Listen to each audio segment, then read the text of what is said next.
Welcome everyone. Today is a good day. My name is Iris Carmelita Garcia. I use she, her pronouns. I am working at Katali Foundation and really excited to welcome you into, this is really a learning and reflection session from the pilot year of the California Healing Justice Pooled Fund. We are going to be telling story. We're going to be kind of grounding into the history and the learnings and reflections with the California Pooled Fund. We're going to be asking your engagement in sharing your wisdom and your questions with us. And then we're going to make some invitations and some provocations. Really happy to be at this point and with all of you.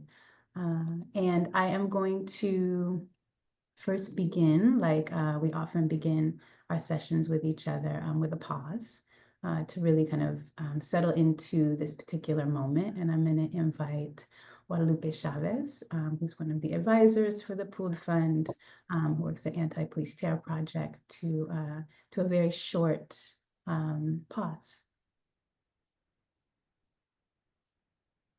Thank you, Iris, and thank you everyone for being here. I'm going to put you in gallery view so I can see everyone. As Iris said, my name is Guadalupe Chavez. I'm with the Justice Teams Network, a project of the Anti-Police Terror Project.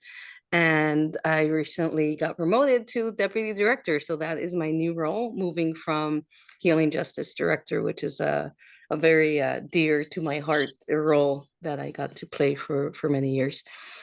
I'm going to invite you, thank you. I'm going to invite you and all of us, and myself included, to take a few minutes for a breath. You could have your camera on, or you could choose to have your camera off.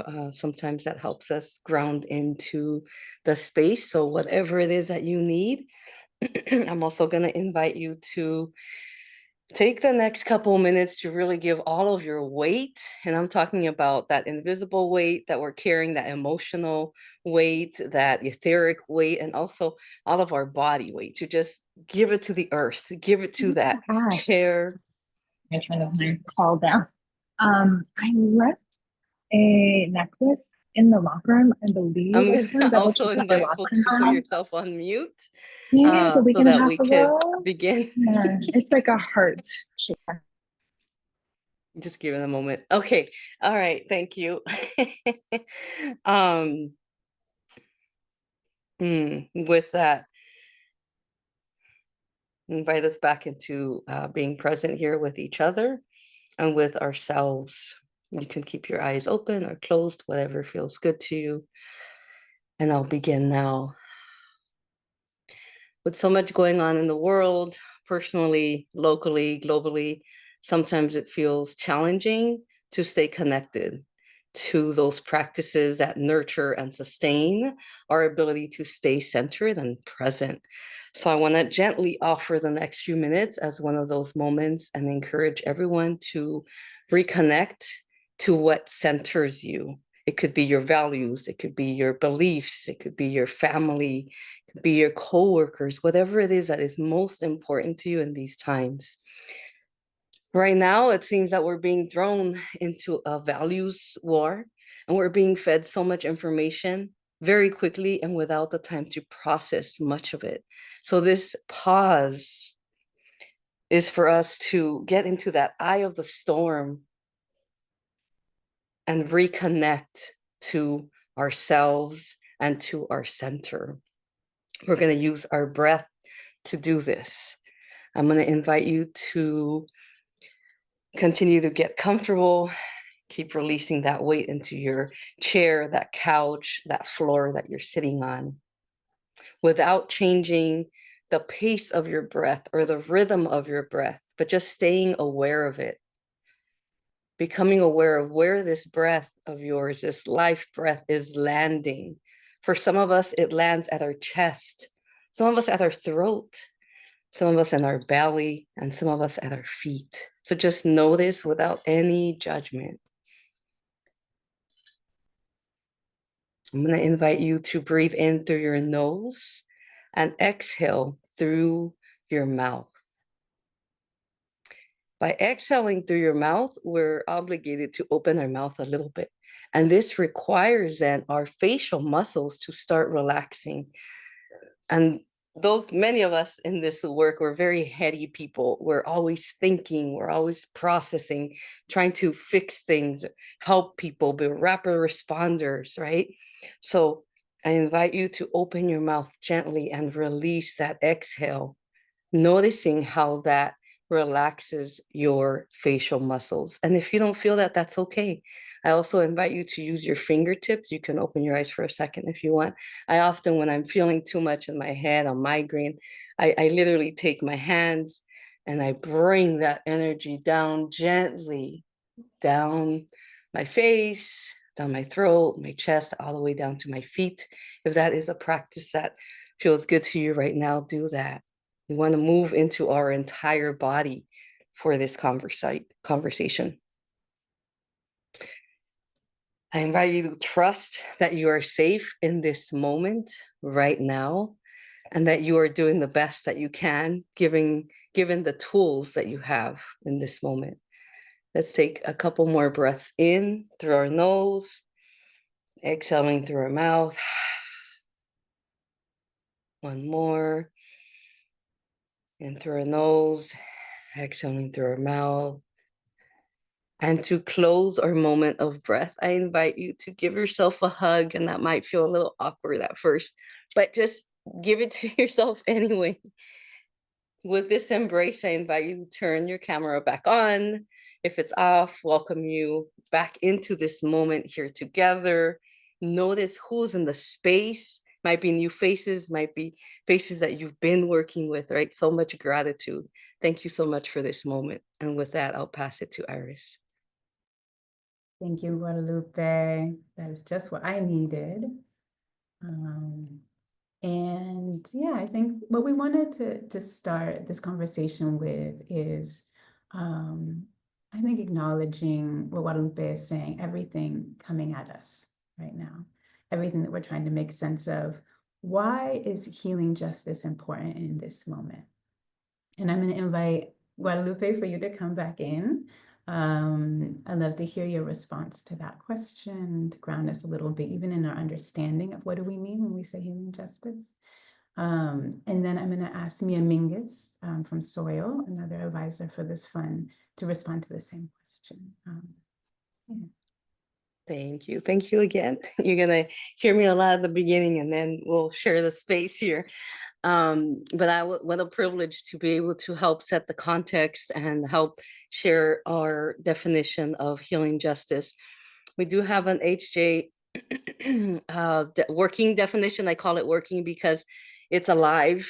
For me, doing healing justice work in the last 10 years has meant a lot of experiments, a lot of trying new things. So let's, if we could put the definition up, I can begin with that and then go into why HJ is so important. And we'll see that in the definition as well. And I want to hear, I know we don't have a lot of time, but I do want to hear some feedback, what stands out for you.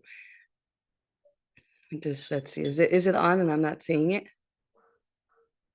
Okay, sweet. Thank you so much. All right, so this definition comes from 10 to 15 years of doing HJ work across the state of California, and then working with organizations across United States, and then here in the Caribbean where I'm based as well. So it comes with a lot of heart and place-based, because that's one of the principles that I personally follow as an HJ practitioner. If somebody wants to volunteer to read it, I can also read it, but I love voices that are not mine as well. If somebody raises their hand, and Joshua, if you could unmute them, or you can unmute yourself, you can read the definition.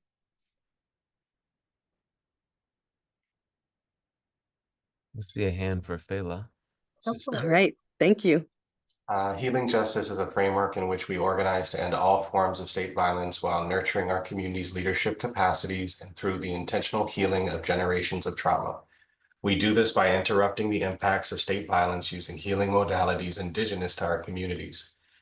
co-creating sustainable and replicable health and public safety models that address the root cause of systemic trauma, and uplift state-targeted communities from the impacts of colonization, racism, ableism, etc., as a means to build and strengthen our movements for liberation. Thank you so much, Fela. So why is healing justice so important right now? I feel like that's for this group, it's like, of course it is, it's obvious, right? And at the same time, I want to make sure that what becomes clear, and hopefully you hear this in the definition, and I hear your voice for a second, if we have time at the end of my short presentation. Healing justice is something that is embodied.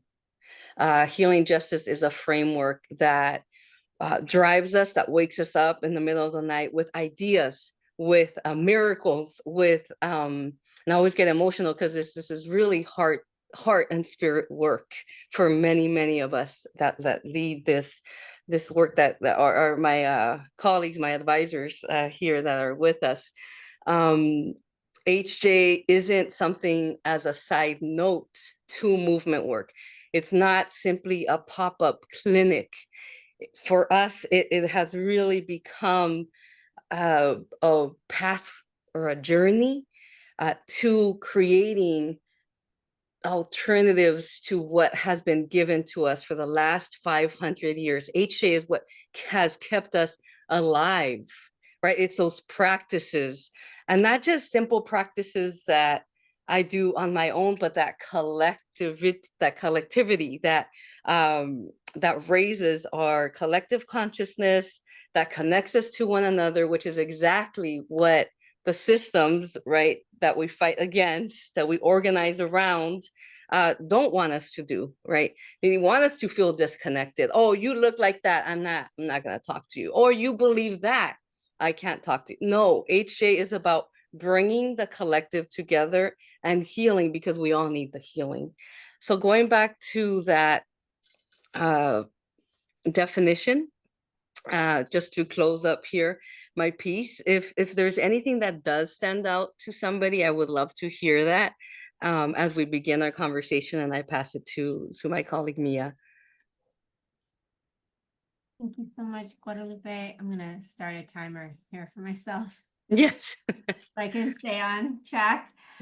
Hi, you all. Thank you so much for attending and being part of this.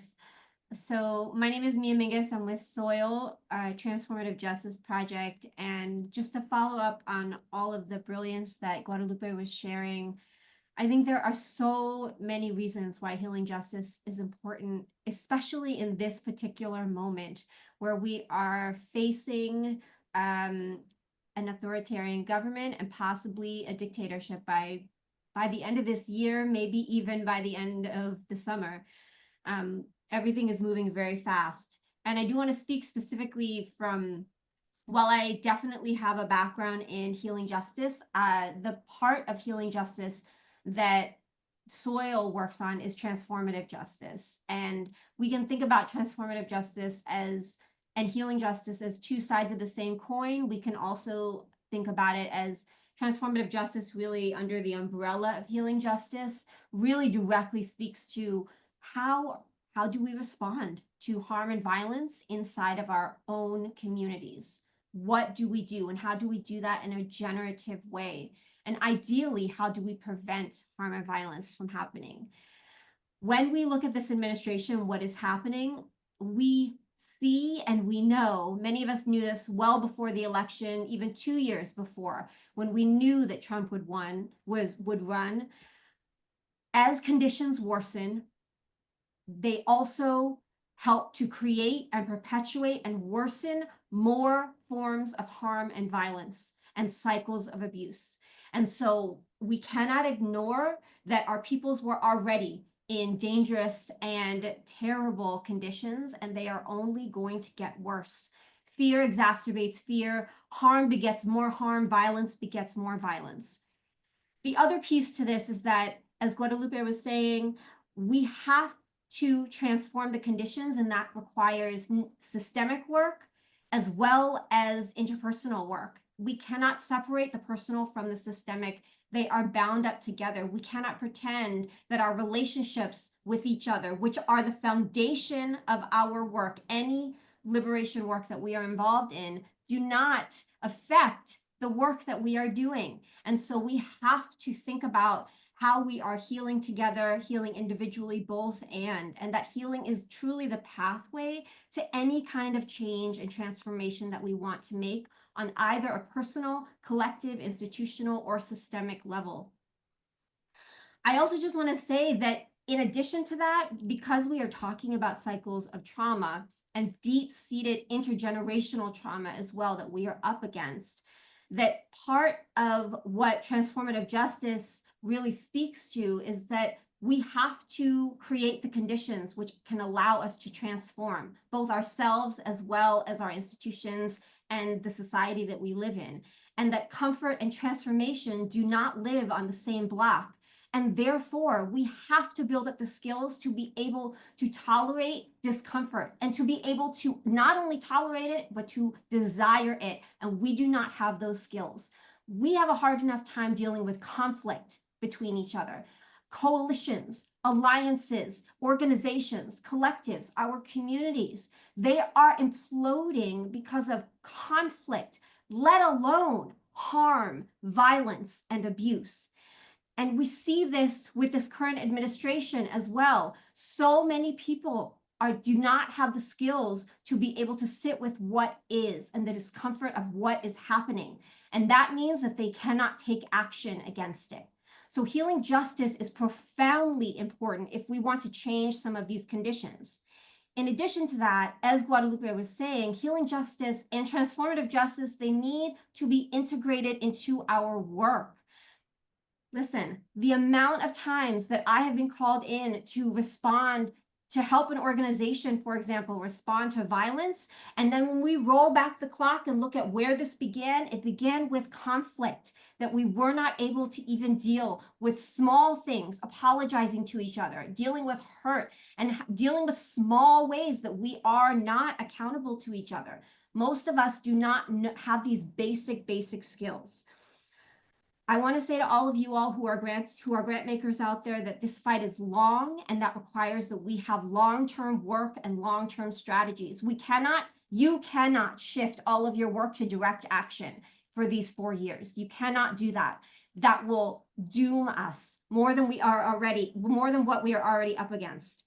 The last thing I want to just say is that when we talk about trauma, one thing that it does is that it imperils our ability to see possibilities. It shrinks what we can imagine is possible. And so the profound opportunity we have with healing justice and transformative justice is to break these cycles of trauma so that we can imagine a better world forward, and that we can engage in building what is possible. Thank you. And she drops the mic. Okay. Thank you both so much. I'm going to be really brief, and I'll just add, from a funder perspective, one conversation we're having right now at my foundation is, in this time of manufactured chaos, how do we both mitigate harm and build beyond this moment, right? And so when I think about what I've learned from mitigating harm from this group, right? I think about, who is in the crosshairs, who's getting hit first and worst, and how are they protecting their communities, right? Who is invisible from the philanthropic gaze? Migrant communities, Muslim students, birthing bodies.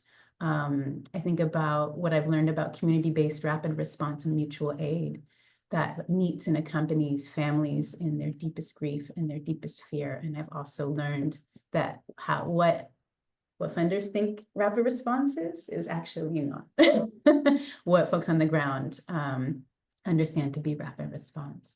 And, I think to Mia's point, we could spend the next 4 years in reactive mode, right? Just trying to protect folks. And then this is the promise, though, of building beyond. I think what Guadalupe said, really healing justice, collective care, mutual aid, they're not just strategies to an end, they are actually the practice of the future that we're imagining. So the building of the alternative models of care and healing that aren't rooted in carceral logic and punishment and social control, and that are not even dependent on systems and institutions. And these are the spaces that we get to practice how we want to be with each other, pivoting towards what is life affirming, reclaiming ancestral traditions and practices, and calling forward the strategies of resistance of those that came before us. And it's fractal too, because I have felt all of that in this space working with you all. So thank you for that. So that's begin with the pulpit a little bit. And now let's get into just, telling a little bit about the origin story. How did this pilot pooled fund come to be? And for that, I'll call in Gina Peralta, my beloved homegirl from Heising Simons. Get us started. Hey everyone, I'm gonna just hide my self view if I can. I guess I can, it's okay. It's good to see everyone. As Ira said, I'm Gina Peralta. I'm a program officer in with the Heising Simons Foundation in the Human Rights Program. And we are one of the inaugural funders for the California Healing Justice Fund, and very, very proud to be part of this group. It has been just an absolute, I'm sitting here kind of feeling like I'm having a outer body experience because we are here today. And this has been, we've dreamed into this.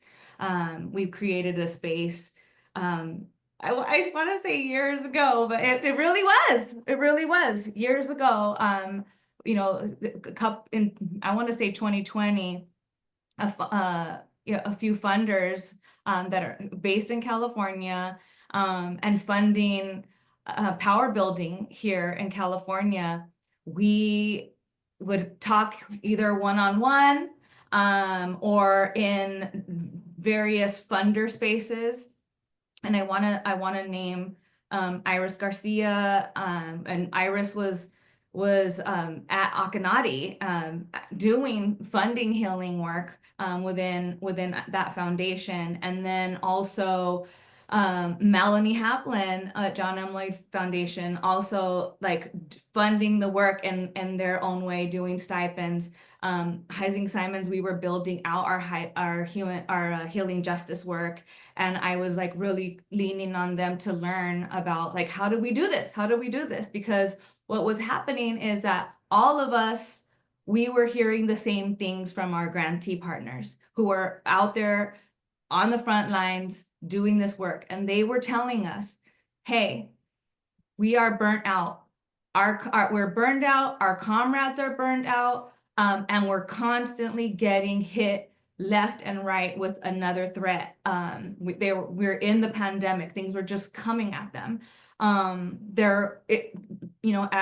Guadalupe mentioned, there's the trauma that folks were experiencing, either from being impacted by the criminal punishment systems, immigration enforcement, or chronic trauma that was what they were experiencing in their own communities, the pandemic. I mean, it was just, folks were just feeling it, and we were hearing it from our grantee partners. And you all are, this is probably, you're hearing this as well, I'm sure. We were also hearing about, as Mia mentioned, these are ripe conditions for tension to take place in individual relationships, with movement organizations and coalitions. It was happening. And so we were hearing all of this, and we were like, we need to do something, because not only was this happening, there were practitioners who were responding to the needs of movement organizations. They were responding. However, that wasn't a line item in the budget. Like, healing wasn't funded. It wasn't something that was funded. Folks were responding to movement organizations free. Like, they were doing it they was unfunded. They were flying from places to state to respond to movement. And we knew that we needed to do something. We were hearing also, that the Bay Area and LA were areas that were, that were more resourced than rural areas like the Central Valley, Inland Empire. And so we were hearing these things from the grassroots organizations that we were supporting. And we felt like it was important for us to resource those folks. We felt like some type of strategy where grassroots organizations, grassroots leaders, practitioners were leading the way, that they were defining the path forward. And so what we did is we did a little bit more work because as movement funders, we want to be led by the folks on the ground. And so we said, let's actually interview folks. Let's interview movement leaders. Let's interview practitioners. Let's hear what they have to say. And so that we can be more informed. And they basically, repeated some of the stuff that I just said. However, just some specifics is we need politicized healers, right? We want to bring in politicized healers, those folks who are going to integrate the political consciousness and political awareness into their practice, into the work with organizations and with coalitions. There needed to be a diverse modalities that were utilized, right? So it wasn't just, maybe talk therapy, but we needed other culturally based, place-based, as Guadalupe mentioned, like something that was indigenous to our folks. We needed diversity in terms of the modalities. There was a need to, as Mia had mentioned, we need a bench of practitioners because Mia can't go everywhere. Mia, as brilliant and amazing as Mia is, we can't have Mia everywhere flying all over the place. We need to build the bench of practitioners that are available in communities, in organizations, in coalitions. And there were some cautions as well that I think are important to share with you all as funders. And that is that there was a caution around the tokenization of healing justice practitioners.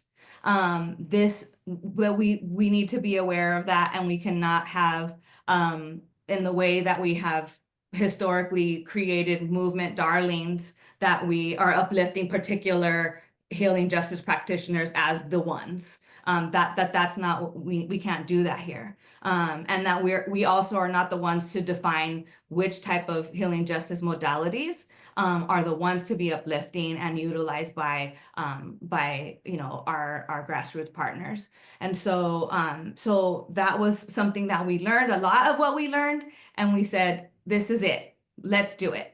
Let's create a pooled fund that's going to address the needs, and that's going to be led by our healing justice practitioners, by our movement leaders, and that they would define the way, and that we will be here to support in any way possible. Let's try it. Let's practice.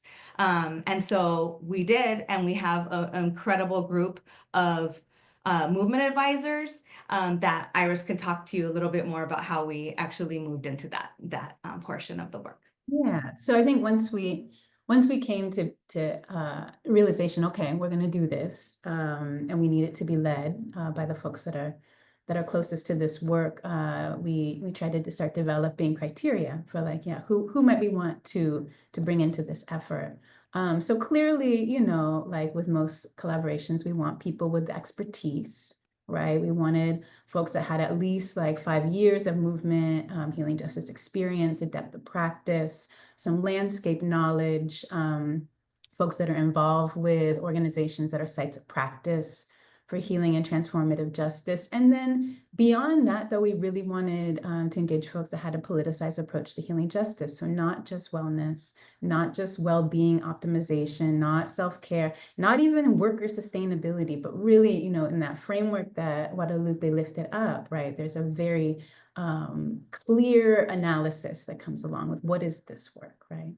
And then we also wanted to move beyond like the representational democracy approach to what often happens, I think, in philanthropy when you gather people together to work collaboratively. You get into this like, we need one of them and one of those and one of these, and we'll get it together and make some decisions. And we did we did care about diversity, right? We knew it was going to be important to have somebody that had a line of sight into the Central Valley, you know, folks that could see things from a statewide, folks that were deeply rooted in place. We wanted folks that were, you know, practitioners accompanying movement. We wanted movement leaders that are integrating healing justice.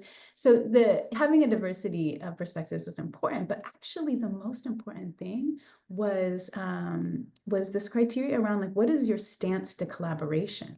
And really one of the metrics was, what leaders have we witnessed really being able to deprioritize their self-interest and their organizational self-interest in order to be able to service collective possibility.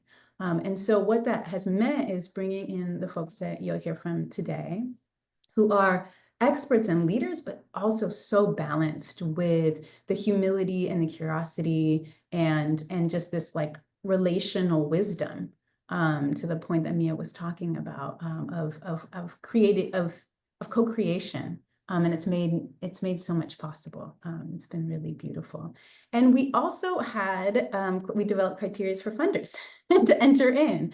And those were really similar, right? Who can, like, you know, to this point with sitting with discomfort, who can relinquish control, who can share power, who can follow movement leader guidance, right? We wanted to invite in, at least for the beginning, right? When beginnings are very precious.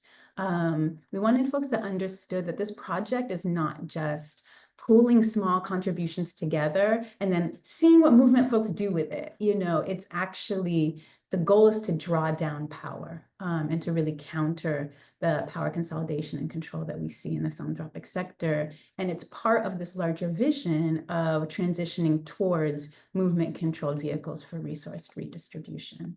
And then we also, you know, took some time to really be honest and transparent with ourselves about the division of labor and the decision-making between and among the funders and the advisors.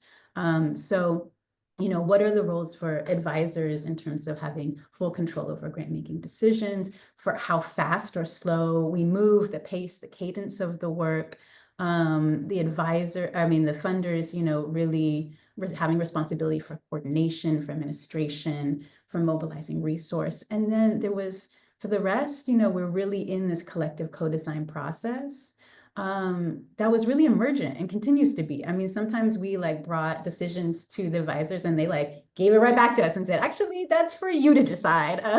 So it's been, it's been this very iterative and kind of fluid process of co-creation. We're still flowing with that. And I think the last point that I'll bring up is just the compensation of it. And so, you know, from the beginning, we felt it was very important to compensate advisors individually with stipends, and then, you know, came also to integrate the practice of supporting the advisors' organizations with general operating support grants as well, and really acknowledging that all of the time and the effort that folks are dedicating to this pilot is having impact, right, on their organizations and their comrades and colleagues. So that's a little bit from our perspective. Now we get to like actually just hand it over to our advisors, because this is where they come into the story. And I'm going to invite in Grisanti Avendaño from Yoccali to start us off with a brief and a really high-level overview to how the advisors kind of brought this idea into a reality. Awesome. Thank you, Iris. Thank you, team. Yeah, so high-level stuff. Hi, I'm Grisanti or Gris from Yoccali. I think there was like 3 main things that I wanted to highlight.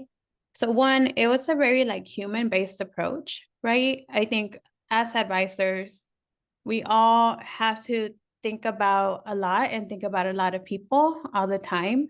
So it did feel important to come into the space and really like take our time to build like good relationship, like being good relatives to each other, to the land. And when I say to each other, it's like our sacred container, but then it's also us. It's also just like all the interconnections, you know, that also requires. The other one is just that it was trust-based, right? In the groups that you'll hear later, as well. And that is justice-centered. For me, it's always important to not forget the justice element of healing justice. That is actually not just like doing the healing work, but for me, it's really like for the sake of what, right? Like, what are we actually trying to build as collectively? I think when I say like a human approach, I am a coach.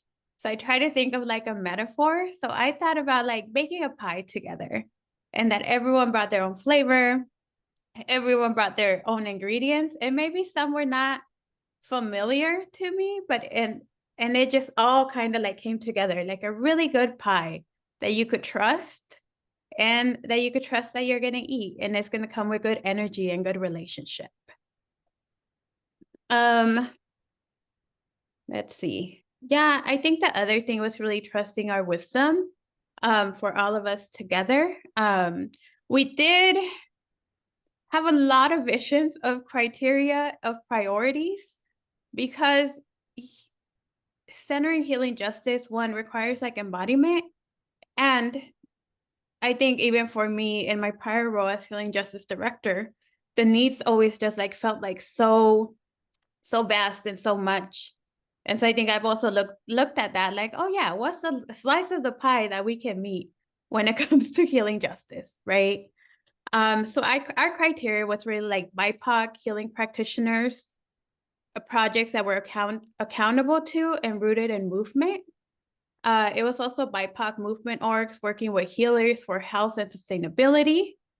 And I think with that, I also just want to reiterate that, yeah, there is some approaches that we have to do differently too when we're working with practitioners. And that also includes the compensation, right? Like when practitioners come into organizations, that's a lot of like energy work, right? So how do we like sustainably also like compensate practitioners?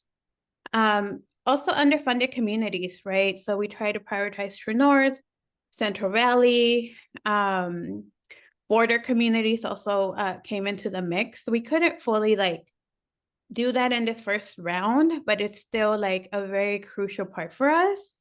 Also just like smaller budget organizations, right? Groups with less access to funders.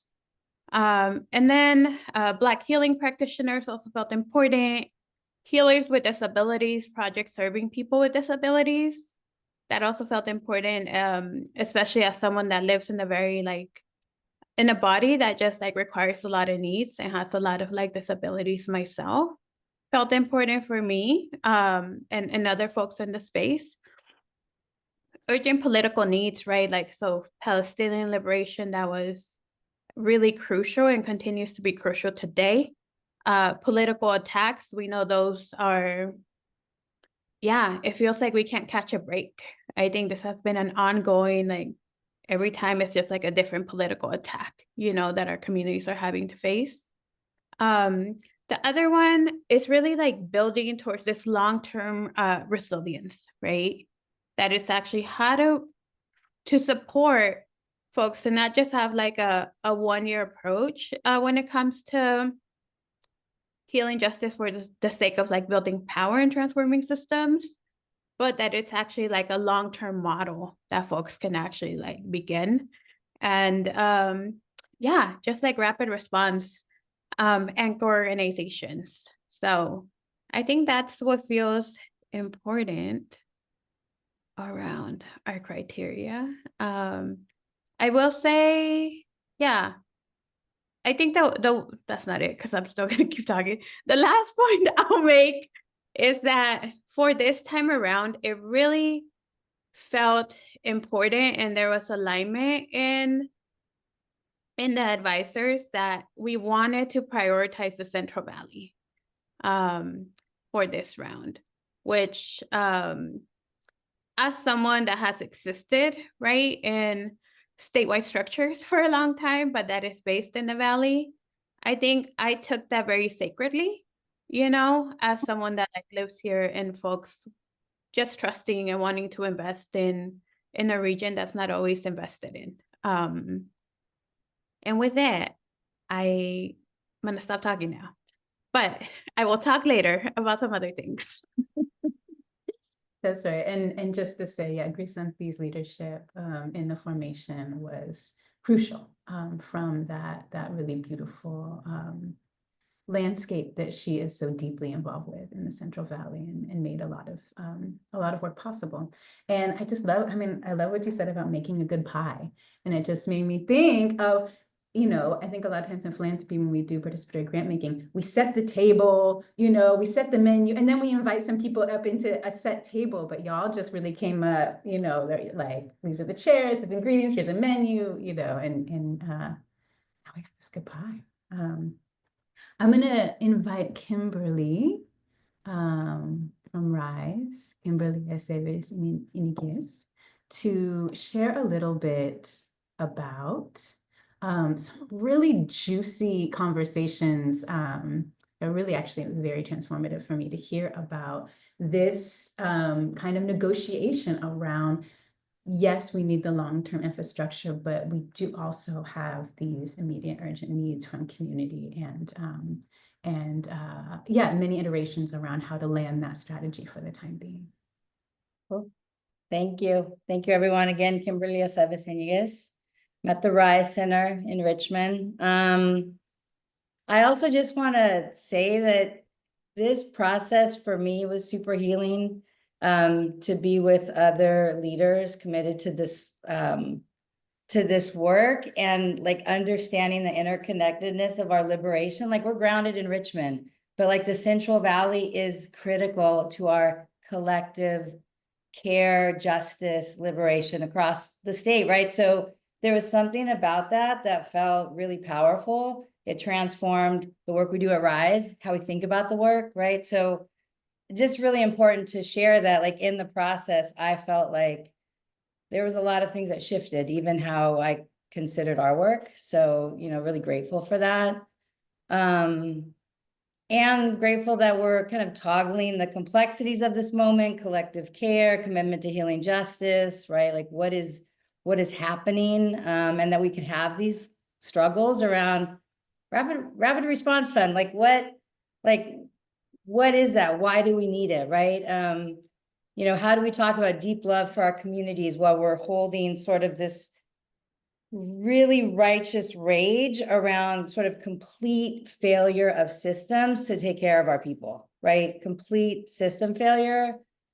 Being able to understand, like, we all know systemic racism is a public health crisis. We also know poverty in this country is the 4th leading cause of death, right? And so we're like talking about healing justice, we're talking about transformative justice, we're talking about organizing, and part of the conversation is like, as our people are on the front line doing that, how are we caring for them when basic needs are not being met, right? And this came up for me like many, many years ago, and I see Fela on the call, right? Like, when we were organizing with young people, right, we were winning things, but they were unhoused, right?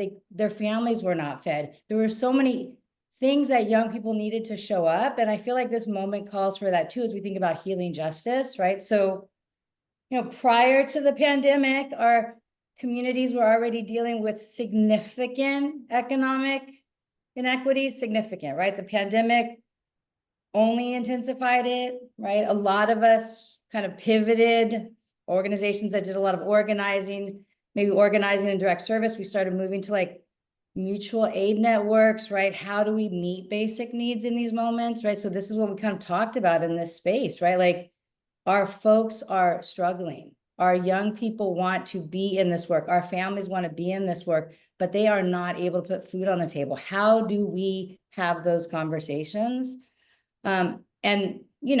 Pandemic sort of ended.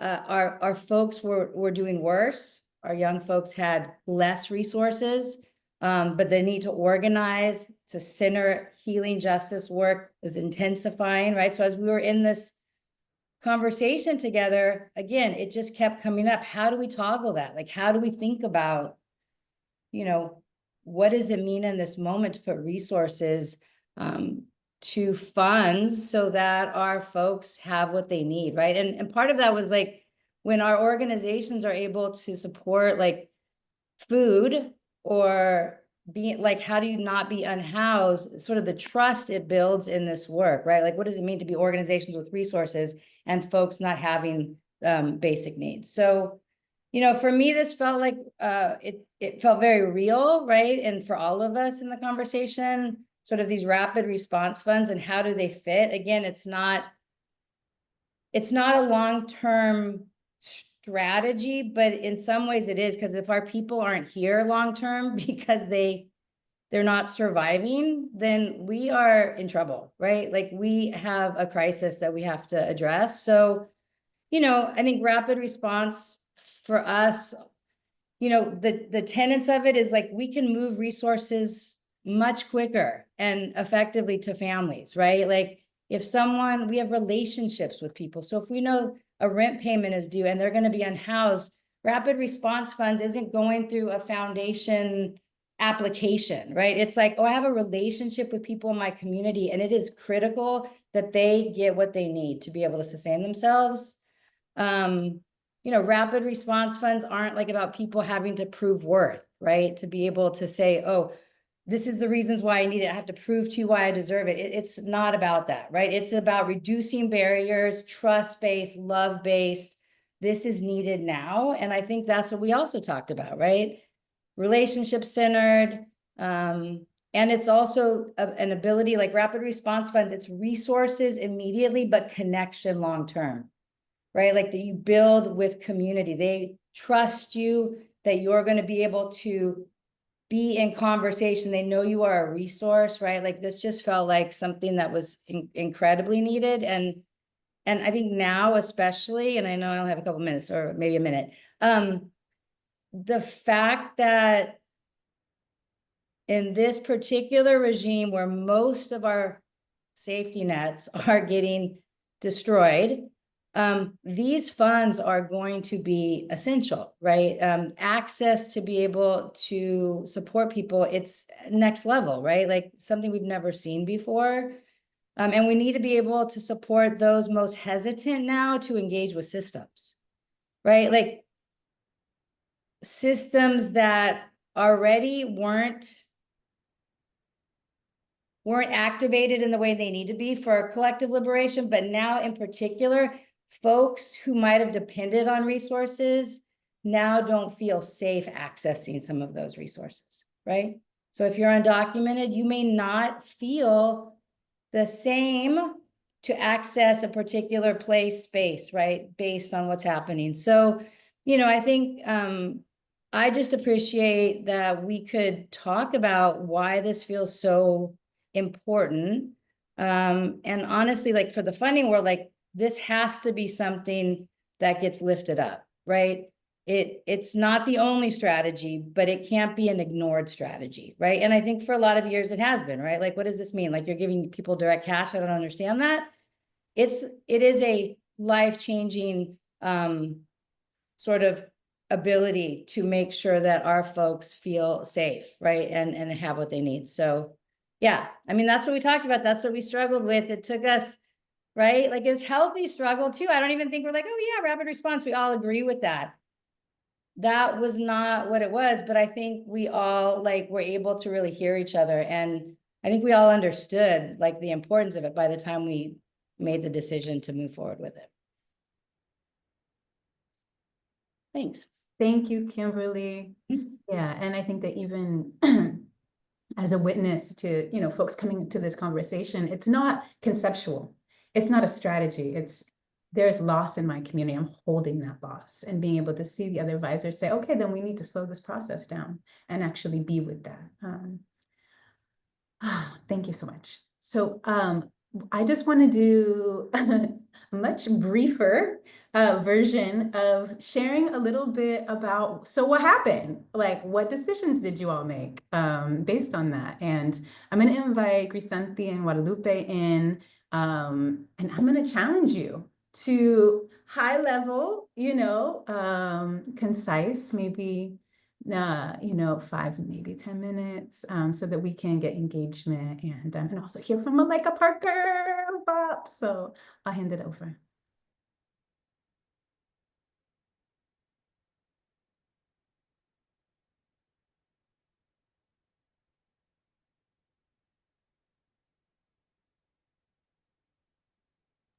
Guadalupe, did you want to start? Oh, so sorry. I thought I was doing the rapid response piece, love, but I could start. Okay, yeah, So- let's have you start. Would you all like the screen of the grants up? Yes, yes, yes. Thank you. Mhm. Okay, Grace, did you say you're gonna start? Sorry about that. No, okay. So very brief to honor honor all of our time and the fact that we want to hear all of our advisors and you as well. We did, let's see, let me looking at the notes. Okay, so we have we decided on 2-year grants for some of our partners, some of the folks that we really wanted to support. And I won't go into every single one. I think some of our slides will, so you'll see some images and names. We can go through that at that point. But the important part was that these are groups that most of us, even in the HJ world, like we don't know. So I brought in groups that my colleagues did not know. Grace brought in groups that, you know, I didn't know about. So this was a really powerful moment for all of us because we were able to highlight people that are doing on the ground work that we truly care about, that are not necessarily underground, but they're just they're underfunded, but they're just not out there trying to get the money. You know what I mean? They're not groups that maybe apply for funding for whatever reasons. So that was super special. We can well, the stats are there. We're gonna move forward because I want to honor the time. I hope you saw that. Now we have 2-year grants, like I said, of 150,000. Chicano Youth Center, Young Revolutionary Front, Campesina Womb Justice, Central Valley Healing Collective, and the Anti-Carceral Care Collective. And so we're representing Fresno, Merced, Watsonville, Central Valley, and South Central LA. Sweet. Okay. And then we have 1-year grants of 26,000, and that we were able to highlight the Birth Workers of Color Collective, Express Ante, Healing Collective, and Manera West. So this is Long Beach and San Diego, San Joaquin Valley, and then all of California. And you can see some of the beautiful images that we were able to get for you all to see. And I'll pass it to Grace to talk about the rapid response piece. Yeah. So for rapid response, our approach was really to first ask the advisors to see who had the capacity to take on some rapid response grants and, you know, give that out to members. And so the 3 groups were Justice Teams Network, RISE, and then BOP, Black Organizing Project.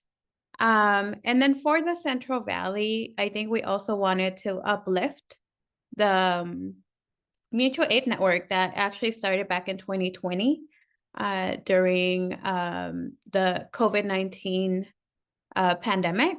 And so we uplifted Ocho Semillas as part of the Central Valley. Thank you, Grace. And I think we'll pass it to Iris now. Yeah, thank you so much just for taking us through. You know, this was the first pilot year with the available resources. I was really inspired to see y'all's commitment to the Central Valley, your commitment to making multi-year grants, even within, you know, the available resources. Yeah, I really want to introduce you all, for folks that don't know, Malika Parker from Black Organizing Project. You know, we talked a little bit about, yeah, the origin story. I think people have woven in what it felt like to be in this formation, but we really wanted Malaika to be able to share a little bit more about beyond the outcomes, beyond the criterion strategy, what did it feel like to be part of this, and maybe how is this different from other spaces, or is it? Yeah. Folks. So one of the downsides to going towards the end is listening to all of the brilliant thoughts and ideas and feedback. And yeah, trying to come up with something equally brilliant. So wish me luck. One of the things that's really sitting with me, and including like the conversation around rapid response, like we really made a commitment to one another to have conversations, to like be in struggle together, but also to be in care and compassion with one another. And so what that meant was, like, even when we were deciding about who gets rapid response money, as being a Black woman in this country, I'm used to having to be like, hey, what about us? What about the Black folks at the table? Like the origin story of Black Organizing Project is kind of claiming that space and time and place for Black folks, and to be sitting in this advisor team, and when we're having conversations about who gets what, why, and where, that like, folks were like, no, but the Black folks in the room are going to also get funding, right? Because we as an organization are building up our mutual aid systems and capacities, right? And so for me, that's just like an example of like just how we rolled as a group, that like we were calling out the things that that often aren't, the things that get undiscussed, the things that like when we're in these spaces of competition that we don't name. And so, as someone who has been in nonprofit organizations for my entire adult career, which is now like, it's a long span, the spaces that are often created by philanthropy are deeply competitive, are deeply dehumanizing. And they are spaces that we are compelled to participate in because they are also the spaces that make the work that we care about possible, right? Like I feel incredibly fortunate to have had, a pretty long career doing work that I deeply care about, but I also know that the cost of that has been working in places where funding is at threat of being pulled at any moment, that like I'm in competition with other Black folks who are also doing good work, or other communities who are doing necessary work, and how that is draining to our capacity to continue to participate in the movement work, to continue to dream and vision what's possible. And this space was different. And Kimberly talked about, that it was just really healing, right? Like it really felt like, and just to kind of tag a little bit on what Grisanti said, like we were, I'm not a baker, but we were baking something, we were cooking something together. And like the ingredients were important, but also the intention and the love behind what was being, that we were baking was also important, right? Because we are all clear that the intentions that we put into this pie, this cake, this sauce that we were making together also gets extended to the folks that are on the other side of that, right? So really showing up in a way that allowed us to care about the people that were ourselves as human beings, right? Like taking a moment to be human, to laugh, to be ridiculous, to be silly, to be in grief, to whatever the thing was. But knowing that that also creates spaciousness for what's possible for the folks that are grantees, for the folks that are on the other side. And it also heals some of the things that many of us have experienced in the process of being in a relationship with philanthropy. And I believe that us being in these spaces together has created a microcosm of what's possible in our movements and philanthropy, and just how we show up around money, around how this work gets funded, and the intention that we put into making that possible. I also have a 9-year-old coworker here with me right now who's trying to get my attention. I'm gonna ask you to hold on for a second. Hold on for one moment. And yeah, and that is deeply important, that we can be in a space of abundance, right? So when we went from the conversation around funding cycles and whether or not it was annual or 2 years, right? Like that, there was a whole conversation about what it feels like when you're constantly trying to figure out where funding's coming from, what the, not just the experience for the work, but the experience for the people who are doing the work, how that is impacted. And much of this started with some ground rules. Josh, can you put up that slide if you have it available? Yeah, give me one sec. Thank you. And, you know, as we look at these ground rules, I just want to encourage folks, and in particular, my friends in philanthropy, to really think about how do we integrate these values into our work in ways that fit for the spaces that you're in and the containers that you find yourself in. But, you know, things like coming from a place of curiosity and inquiry and not assumptions. So, you know, there were moments where there might be disagreement among us, but also moments when we're thinking about grantees, right? Like, they didn't respond the first time we reached out to them. And we could have assumed like, well, they must not want the money or they must not need it. Or we could have assumed, which we did, that it was an impact of how much work there actually is for us to do in this world and in this movement. And that because of that, we maybe should and can extend some grace. Practicing being vulnerable as folks who are holding organizations who are not just doing the work, but also recipients of the work often, that there's not always a lot of space for us to stop and be vulnerable. And we really did that with one another, that is an incredible value for us to have and to, again, like bake into the work that we were doing with one another. Participate in principled struggle, and that there is a value in that if we are intentional about our conflict, that it actually generates something better on the other end, right? That we're not just in struggle and in conflict with one another just to be funky or just to, you know, show up and be like, my thing is better than your thing, but actually like, how can we engage and struggle so that we end up with something that adds value to this work and not just us kind of getting to the end of a process, but being very intentional about how we get there, why we get there, what are the things along the way that make us better together and individually and make this process better. And we got to build relationships with one another. So some of us had pre-existing relationships. Some of us were meeting each other and being in space together for the first time, but kind of coming with similar intentions of just really creating something good that's different, that feels better, that feels like an opportunity for learning, really helped us to create a bond in this process that it's just really nice. Like, it's wonderful to have meetings that you actually want to be at.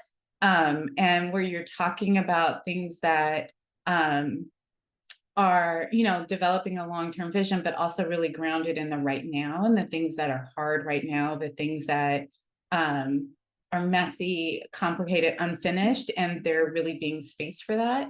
And we got to be joyful, right? That we were creating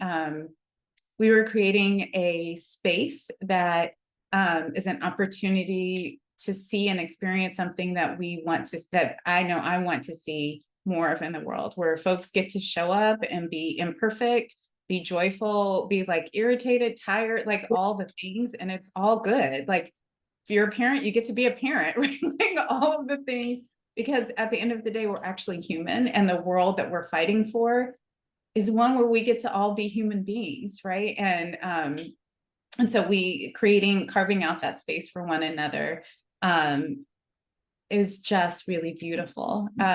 And with that, right, like, it's not an either or, that we either get to be human, get to be joyful, or we're holding the urgency, but that we all understood that this work is incredibly urgent, it was urgent when we started this process, and now it's even more so.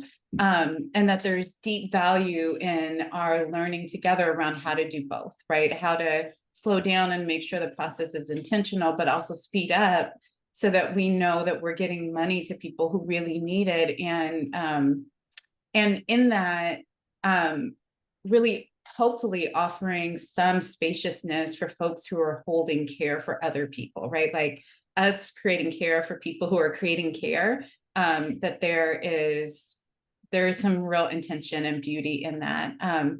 And, you know, and I really appreciate this one as a Black woman, like that we were just very clear about the importance of taking up space, that this was not a space for us to silence ourselves, that we were not about making ourselves small or shifting our opinions, but that we show up as our full selves, that as a Black woman doing this work, right, that I say the things that I need to say, and that I'm not really worried about or kind of bogged down with how is someone else going to take this? How is this going to be read? Like all of the things that white supremacy teach me to hold in my brain all the time, that wasn't present, right? And that in and of itself, like if we could just sit there as a society, that would be world changing, right? And that was just one piece of what we did together. Deep listening and remembering and knowing that we all have wisdom to share, and that it's each moment, but in particular these moments together, were an opportunity for us to learn together from each other's shared wisdom. I am so deeply grateful to have been part of this group. And you know, at one point there was like a question of like, well, are you all, like, it was kind of almost a whisper, like, how do folks feel about going on? And I might have been one of the first people that was like, I will be there next year. Like, what do you need from me? I'm there. Because it is just an opportunity for us to rewrite what's possible in these spaces. And I hope that through this conversation and continued conversations that we can all carry a piece of that into our work, and making our corner of the work a little bit better. Like, that's like the only metric I need, is that Malika Parker says, I'm in, what you need? Thank you so much for sharing that. Yeah, so beautiful reflections. And now we do want to, speaking of, we all have wisdom, y'all have wisdom. We would like to hear that. We would like to hear your reflections, your questions. Josh has set us up in breakout groups. I know some folks are shy. Please do not drop off. Be with us, be inspired. And we are going to, we'll have one funder and one advisor in each group. So you can ask any specific questions you have. And we're also interested in your viewpoint. What do you think we should be considering? What do you see that maybe we're not seeing? So Josh, if you can hook us up with the groups, maybe like 8 minutes or so we can 8 minutes. Let me shift that a little bit. Or I don't know, whatever you think. You're in charge. Yeah, 8 is good. Okay. Yeah. All right. I'm gonna send you off, and there'll be a timer, but you might get pulled back sooner, depending on whatever happens with time. All right. Thanks, everyone. See you soon.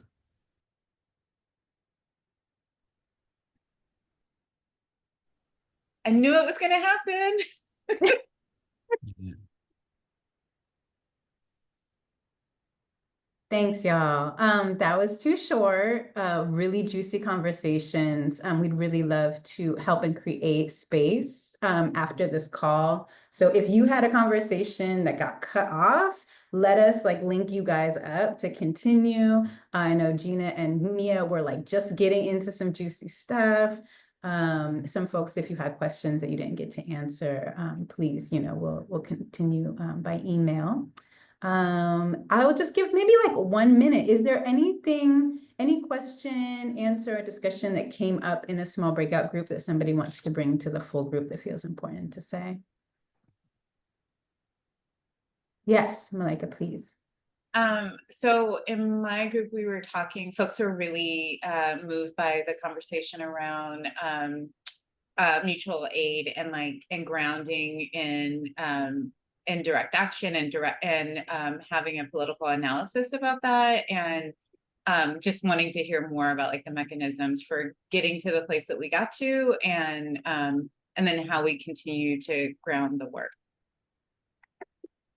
Cool. I feel like we should source these discussions together and see what we can do with it. And see, this is why we need you to be with us, honestly. So that being said, let me hand it over to Melanie Haviland, also one of the OG creators in this space. And yeah, bring us into some action, Melanie. Thank you so much, Iris. Just to reiterate, because I know a lot of things came up and it's so much information, but we finished the first year. We funded about $1 million in grants. Some of that are 2-year commitments. And we're moving into the second year with the same group of fabulous 5 movement advisors going forward. We will remain focused on California for year 2, but there is a desire within this group to be able to expand this beyond. So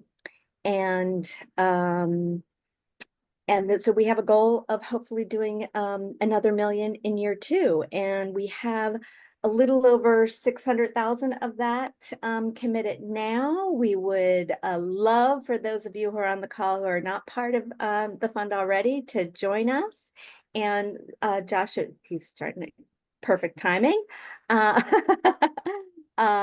You can donate to East Bay Community Fund, which is housing the fund, and there's a link there, and I think somebody's going to put it in the chat as well. Makes it super easy, or if you have questions, you can ask me or Josh.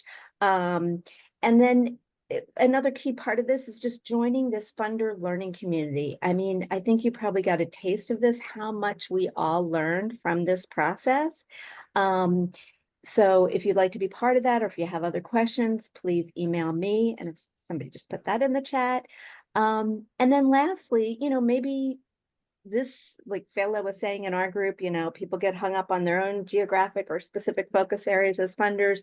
If for whatever reason you just feel like, well, this fund doesn't fit what I'm doing, we really want to encourage you to support the integration of healing justice support within whatever funding you're doing now. And if you have more questions about that, you can ask any of us who've been on this call. We're happy to chat about it, because this is really critical. As was said in my small group, and it's just so true. This is a practice. It's not a strategy. And integrating this, enabling us to really create the world that we want to be in. So I will pass it back to you, Iris. Yeah, I'm gonna call Mia Mingus to bring us home. And this is the space also, where we get to call in all of our courageous selves and just hear some advice for the sector around, all of us are at our institutions, all of us have our frameworks, all of us are doing our things in our different ways. There are provocations that Mia has brought that's been like, oh yes, that's right. So yeah, Mia, please. Thanks. So first and foremost, we definitely want to just say, please, if you're able to get and move any money to any of these amazing grantees, we really, really hope that you're able to do that. If you know other folks who also would be able to support them, please share that as well with them.